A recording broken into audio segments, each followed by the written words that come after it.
Bonjour, bonsoir. On commence un nouveau cours de la pneumologie qui va s'intéresser à la maladie de la tuberculose. Donc, il va s'intéresser aux formes symptomatologiques de l'infection. Parce que, rappelez-vous, nous avions vu que la plupart, un nombre très élevé de personnes sont infectées de la tuberculose, mais ça ne veut pas dire qu'ils vont présenter des symptômes. Ils sont juste à l'état infectieux, qui porteurs de la tuberculose du bacille. Mais maintenant, nous allons voir, lorsque l'individu, notamment chez les immunodéprimés, commence à présenter les symptômes et comment on va les classifier. Parce que la tuberculose est capable de donner plusieurs formes différentes. سمحوا لي ندير واحد الدقيقة. Donc voilà. Maintenant, nous allons voir les symptômes que va présenter la maladie elle-même et non pas seulement l'infection et l'état de portage. Premièrement, avant de parler de la maladie, nous allons la classifier en plusieurs types, comme on a dit. Premier type, c'est la tuberculose pulmonaire commune. Commune, ça veut dire les symptômes qui seront toujours présents, plus ou moins, de la tuberculose. Et ça inclut aussi les formes atténuées, les formes moins graves. Ensuite, le deuxième type d'atteinte tuberculeuse, ce sont les tuberculoses pulmonaires aiguës. Et là, nous rentrons dans le cadre des urgences médicales, et c'est pour cela on doit être capable de bien comprendre comment reconnaître ces formes pour les traiter adéquatement. Donc maintenant, nous allons voir seulement la tuberculose pulmonaire commune et on la définit par toutes les manifestations des localisations parenchymateuses de la tuberculose, en dehors bien sûr de la primo-infection qu'on a déjà vue et les formes aiguës qu'on verra plus tard. Les formes aiguës, notamment la pneumonie caséeuse, donc l'inflammation chronique, granulomateuse avec nécrose caséeuse. Ensuite, l'atteinte de type bronchopneumonie, et elle est différente, et la miliaire. La miliaire, elle aussi, elle rentre dans un autre cadre d'atteinte tuberculeuse. Et toutes les trois, ce sont des formes aiguës, qui ne rentrent pas dans la tuberculose commune. Donc, qu'est-ce qui se passe? Comme on l'a dit, c'est une tuberculose de réinfection. Ça veut dire que l'individu, il avait déjà eu la primo-infection, comme on a dit, mais maintenant, les symptômes qu'il présente cette fois sont dus probablement à l'immunodépression, et donc soit le bacille qui était déjà à l'intérieur du corps humain, endogène, subit une réactivation due à la primo-infection, ou bien exogène, il subit une recontamination après une immunodépression, ce qui va faire marquer l'atteinte tuberculeuse dans ce cadre.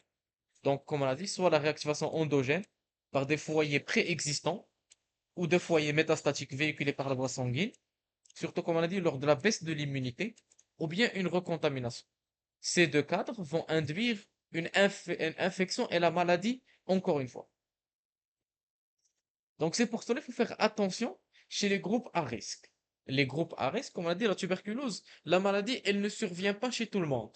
Elle survient dans le cadre de plusieurs facteurs, notamment l'immunodépression, l'atteinte l'altération de l'épithélium alvéolaire, etc. Donc plusieurs facteurs qui vont l'induire. Donc les groupes à risque, on note la pauvreté, bon. On note les groupes à risque, on note les groupes socio-économiques défavorisés parce qu'ils vivent dans des habitats insalubres, non ensoleillés, etc. Vous connaissez très bien. Ils partagent une chambre pour plusieurs personnes, ce qui favorise l'infection, etc. Des patients ayant un diabète ou bien d'une co-infection, une comorbidité, diabète, insuffisance rénale, hypertension, insuffisance hépatique, néoplasie, etc. Des patients sous corticothérapie, immunodépresseurs, donc ils ont une immunodépression, ce qui peut favoriser l'infection et la maladie. Les sujets séropositifs pour le VIH, encore une fois, immunodéprimés, surtout dans le stade de SIDA qui vont induire la maladie, et des personnels soignants dans le service de physiologie. C'est quoi le service de physiologie? C'est un service qui s'intéresse uniquement à la tuberculose, à l'étude et le traitement de la tuberculose. Donc la tuberculose pulmonaire commune se caractérise par son polymorphisme. Que veut dire son polymorphisme? Par un ensemble de signes variables. Ça veut dire une personne peut avoir signe X ou Y et une autre personne. Alhamdoulilah. Et une autre personne peut avoir des signes différents. Évitez qu'on la bien. Une autre caractéristique, c'est la présence presque constante du bacille dans les expectorations et les sécrétions bronchiques.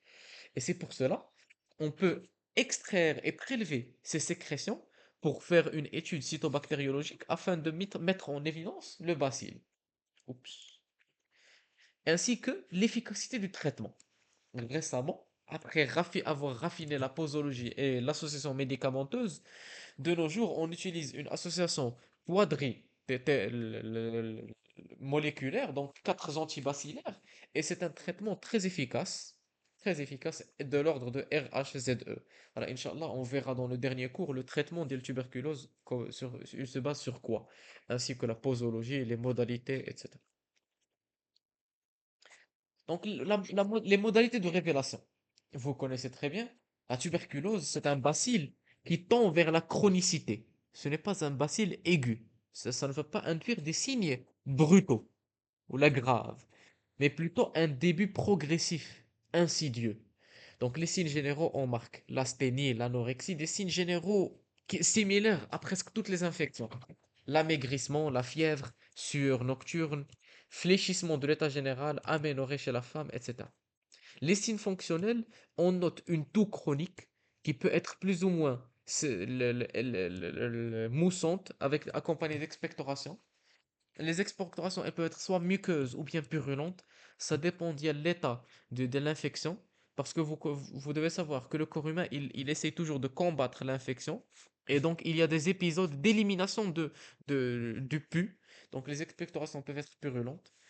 Elles peuvent être aussi accompagnées de l'hémoptysie, à la simple raison que nous sommes dans un état infectieux.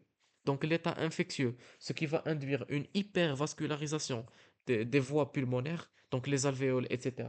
Et ceci peut induire un saignement ou bien une extériorisation le contenu sanguin, donc l'hémoptysie, ainsi que des douleurs thoraciques. Donc ce sont les signes fonctionnels que peut présenter la tuberculose lors de la maladie. Donc, bien sûr, la caractéristique la plus importante, c'est le début progressif et la chronicité. Ce ne sont pas des symptômes aigus, graves, brutals, etc. Par contre, lors de la pneumopathie aiguë de la tuberculose, donc lors des trois formes que nous allons voir, les symptômes sont un peu plus graves. Mais même si on parle d'un tableau de pneumopathie aiguë, on doit savoir que lors de l'interrogatoire, on va retrouver aussi des signes généraux et des signes fonctionnels chroniques et progressifs qui ont passé inaperçus, qui sont passés inaperçus. Donc même lors des tableaux aigus, il y avait des symptômes progressifs que le patient, par exemple, avait ignorés. Donc les signes fonctionnels, la toux, expectoration, hémoptysie, douleur thoracique, encore une fois, ainsi que l'échec d'une antibiothérapie. On doit savoir que, bien sûr, les médecins, ils apprennent un traitement antibiotique à donner en fonction des atteintes les plus fréquentes.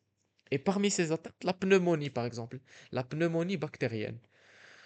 La pneumonie tuberculose, elle simule la pneumonie bactérienne. C'est pour cela, certains médecins peuvent prescrire une antibiothérapie empirique, probabiliste, avant de mettre en évidence l'agent causal, par exemple. Mais dans le cadre d'une infection tuberculeuse, cette antibiothérapie, cette antibiothérapie, elle va échouer. Et l'échec est un facteur en faveur de la tuberculose. C'est bon? La non-amélioration des signes. Donc voilà, ce sont les signes qui peuvent nous révéler l'infection et la maladie tuberculeuse. Donc, un autre accident, on a aussi des accidents qui peuvent nous révéler la tuberculose, notamment l'hémoptysie, le pyopneumothorax, dû à la rupture d'une caverne dans la cavité pleurale. Les autres signes comme la laryngite, la tuberculose, elle peut aussi induire l'inflammation d'autres régions de la sphère ORL, larynx, etc. La pleurésie, comme on l'a dit, c'est le même principe que le pyopneumothorax, mais cette fois, c'est juste un exsudat. Ou bien, la découverte, elle peut être fortuite. Donc, l'individu ne présente pas vraiment de symptômes, on ne présente pas quelque chose, mais lors d'un bilan systématique, une découverte systématique, on trouve des signes de la maladie. Par exemple, une radiographie. Lorsqu'on fait une radiographie standard, on va trouver, par exemple, l'imagerie de la pneumonie, donc du syndrome alvéolaire. Donc la pneumonie ou le syndrome alvéolaire dans la radiologie, dans le cadre du dépistage, etc. Donc la découverte, elle peut aussi être fortuite. Parce que, comme on a dit, la tuberculose, surtout, elle a une tendance à la chronicité. Donc les éléments d'orientation. Comment on doit savoir que l'individu, il a la tuberculose? Donc, à l'interrogatoire, bien sûr, on commence toujours par l'interrogatoire. On va lui demander des questions et il va nous rapporter des arguments en faveur, notamment l'existence d'un cracheur, donc un individu déjà infecté et malade, la non-vaccination par la BCG, le BCG, le vaccin de la BCG, le caractère progressif, encore une fois, ça veut dire que nous sommes dans la chronicité, des antécédents de tuberculose maltraités. Donc, hadou kamli, ce sont des éléments que peut rapporter le patient et qui peuvent nous orienter vers l'atteinte tuberculeuse. Des facteurs favorisants, diabète, corticothérapie, des documents antérieurs, des radiographies, examens bactériologiques, etc. Donc, hadou, ce sont des arguments d'orientation. On note aussi, oui, انا اخويا لاحظت قبل ما نادي فيك هاد mhm, لا دابا هنا كيدوي على جاتك التوبركيلوز، شنو غيجيك oui.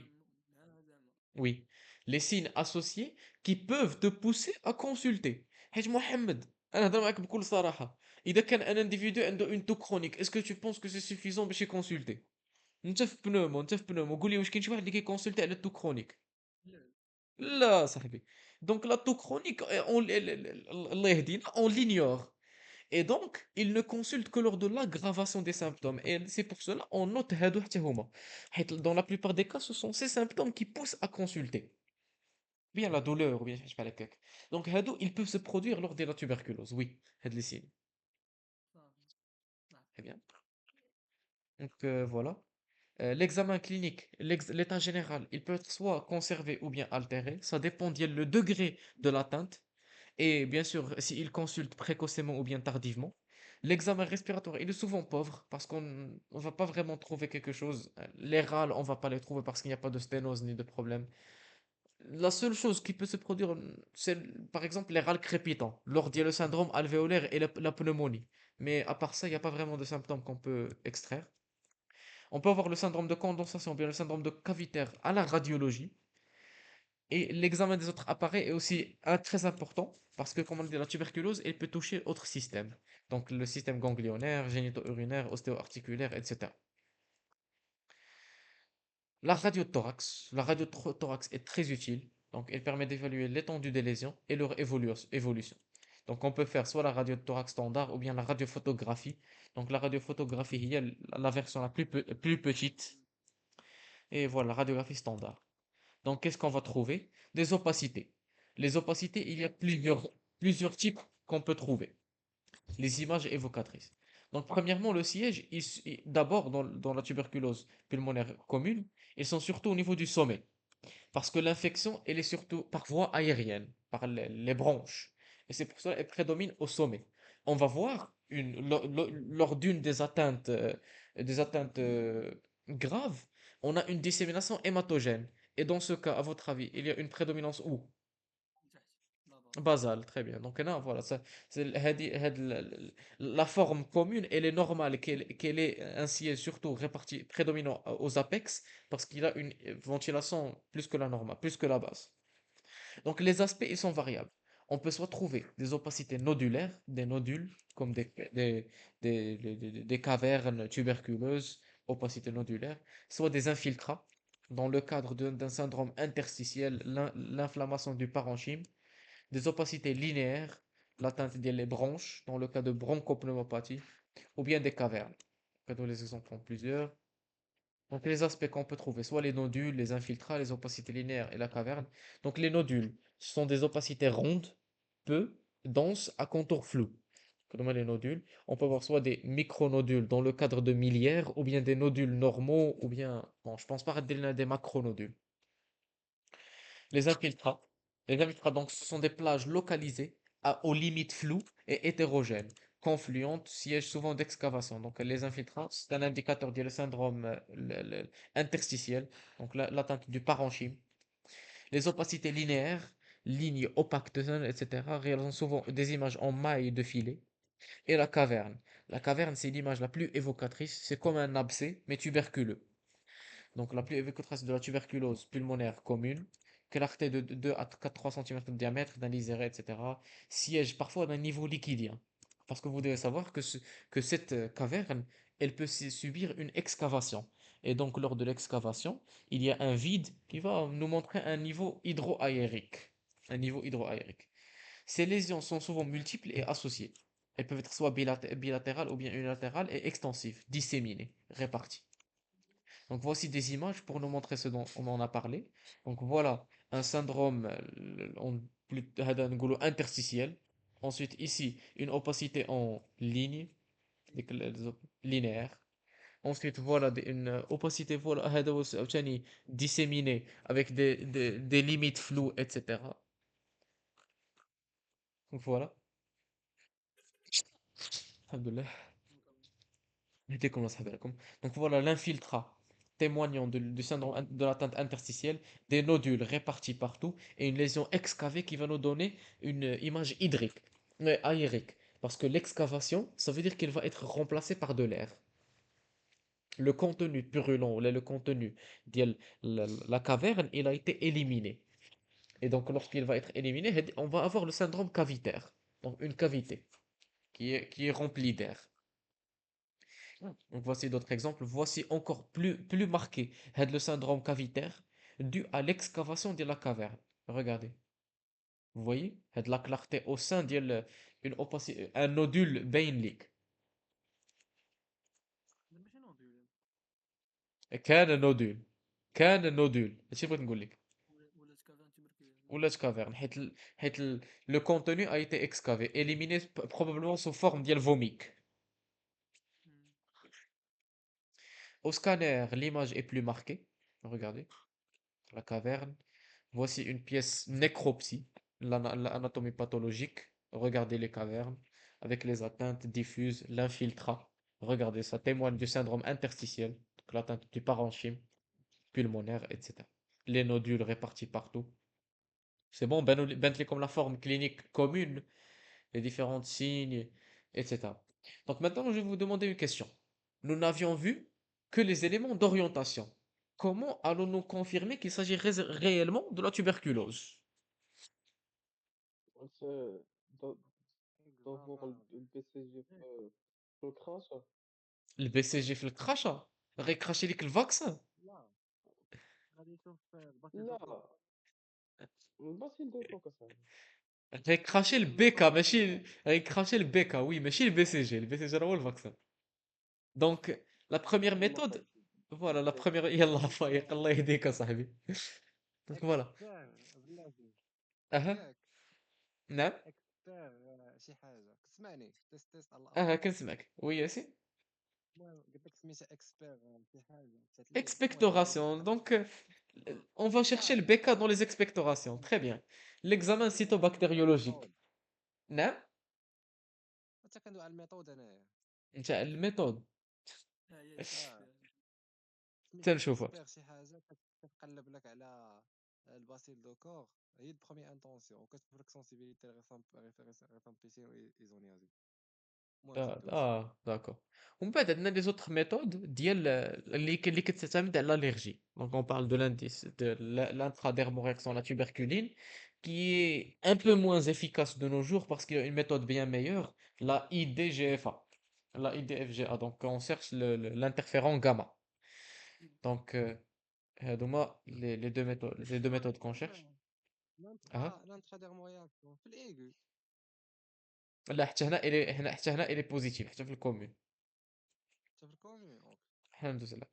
Donc, premièrement, la forme cavitaire est la plus contagieuse parce que la cavité et la caverne tuberculeuse, elle contient beaucoup de bacilles. Donc, ça veut dire que l'individu il est capable d'infecter d'autres personnes, etc. Donc, on doit rechercher systématiquement les lésions associées, s'il y a une atteinte pleurale, péricardique, ganglionnaire, ostéo-articulaire, etc. Donc, les arguments d'orientation, le syndrome inflammatoire, comme on l'a dit. Mais maintenant, nous n'avons pas d'hyperleucocytose dans le cadre de tuberculose, mais plutôt la lymphopénie. Ce qui la différencie grandement d'une atteinte bactérienne. Parce que s'il s'agissait d'une atteinte bactérienne, on aurait toujours l'hyperleucocytose à prédominance PNL. La vitesse de sédimentation et la protéine C réactive n'a pas vraiment d'intérêt. L'intradermoréaction est généralement positive, mais elle peut être négative s'il y a une altération profonde de l'état général. Si l'immunodépression est tellement forte que l'individu n'est plus capable de tester positif pour l'intradermoréaction. C'est bon? الدراري ياسر Oui, oui. دابا قلتي با ديبيرلوكوسيتوز علاش؟ Pas d'hyperleucocytose, c'est des propriétés ديال la tuberculose. Tuberculose ما كيديرش لك l'hyperleucocytose. ماشي حيت آه، اصلا الباسيل دوكا تيديتروي لينا كاع دوك لي غلوبيل بلون. بون انا دابا واش on- عنده هو c'est مولتيبليكاسيون possible, oui, عندك حق. انفلاماتوار Intra, la macrophage à l'intérieur du macrophage, c'est vrai. Mais bon. C'est pour cela, parfois, on peut trouver la lymphopénie comme je l'ai.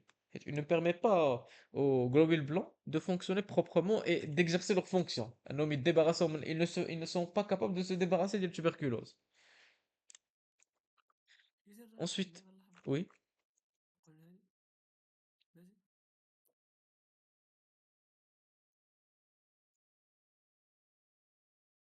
اللحظة. hein. Donc ensuite, l'autre examen, comme on a dit, de détection de la production de l'interféron gamma, qui est très utile. Il est meilleur que l'intradermoréaction. Réalisation facile, non opérateur dépendant, on interfère pas avec le VCG, etc. Mais bien sûr, il est plus cher et moins accessible. Ensuite, l'argument de certitude, c'est la mise en évidence de le bacille de corps dans les expectorations, ou bien dans les sécrétions bronchiques.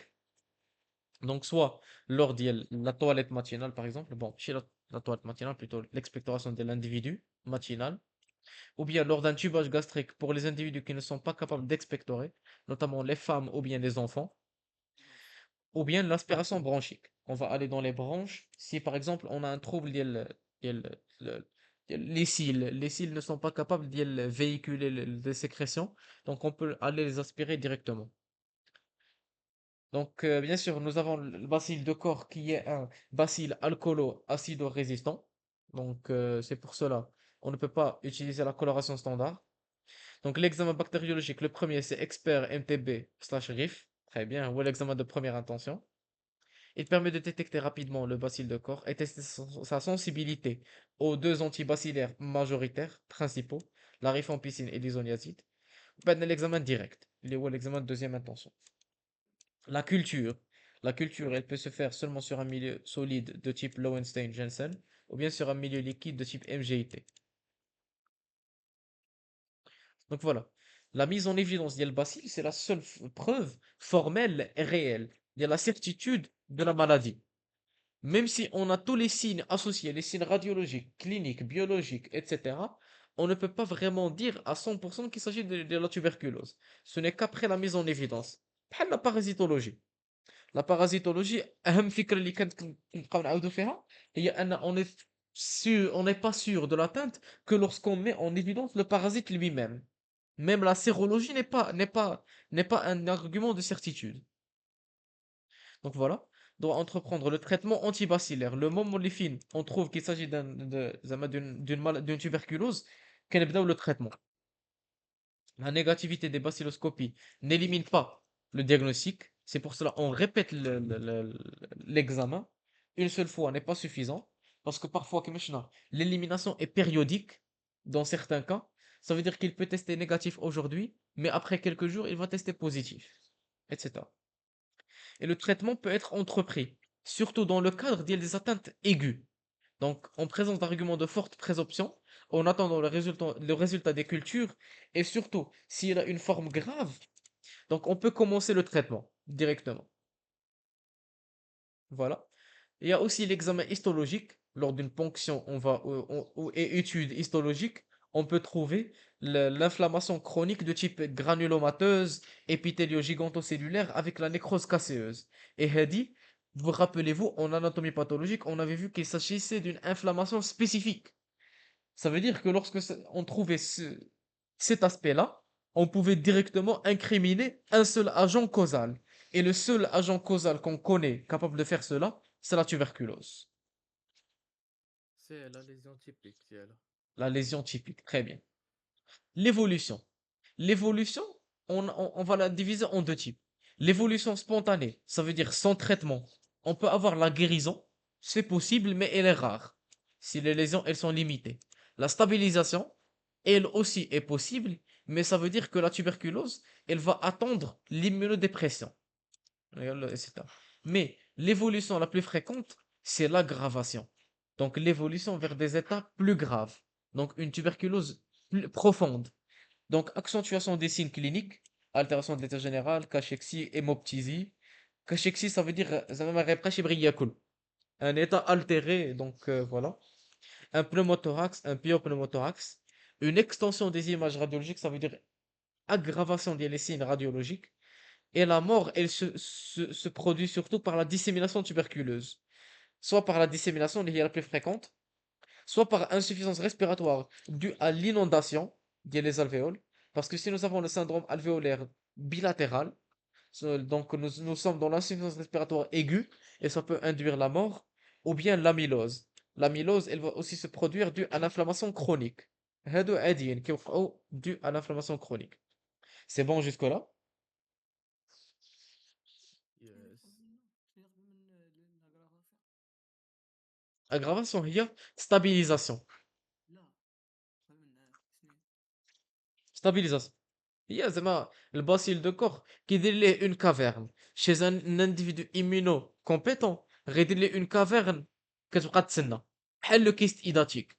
لو كيست ايداتيك راه لو كيست lui même c'est une forme de résistance de persistance باش البارازيت يبقى في le corps humain. Donc il ne fait pas ravage mais le corps humain est incapable de s'en débarrasser. هذه هي la stabilisation. C'est bon? فهمت اه. Très bien. Par contre, sous traitement, la guérison, elle est majoritaire. Donc, l'évolution est favorable. Surtout si le traitement est précoce et adéquat. Donc, régression des signes cliniques rapidement. Par contre, les signes radiologiques, ils s'attardent. C'est pour cela, on évalue l'efficacité du traitement sur les signes cliniques, mais chez les signes radiologiques. Et les signes radiologiques, là, ça prend des mois pour régresser. Donc, on a commencé le traitement donc voilà, pour évaluer l'efficacité, on va se baser sur l'amélioration des symptômes. Par exemple, la dyspnée, la toux, l'hémoptysie, etc. La reprise de l'appétit, le gain de poids, etc. Donc voilà, régression plus lente des signes radiologiques. C'est pour cela on ne va pas se baser sur ça pour évaluer pour voilà pour évaluer le- la thérapeutique, etc.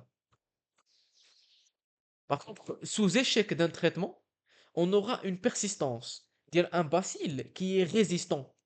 Et là, c'est très dangereux, parce qu'un bacille résistant, il n'a pas vraiment de traitement possible. On va avoir recours aux traitements de deuxième ligne. Et les traitements de deuxième ligne, on ne les utilise que si il ne nous reste plus rien. Pourquoi?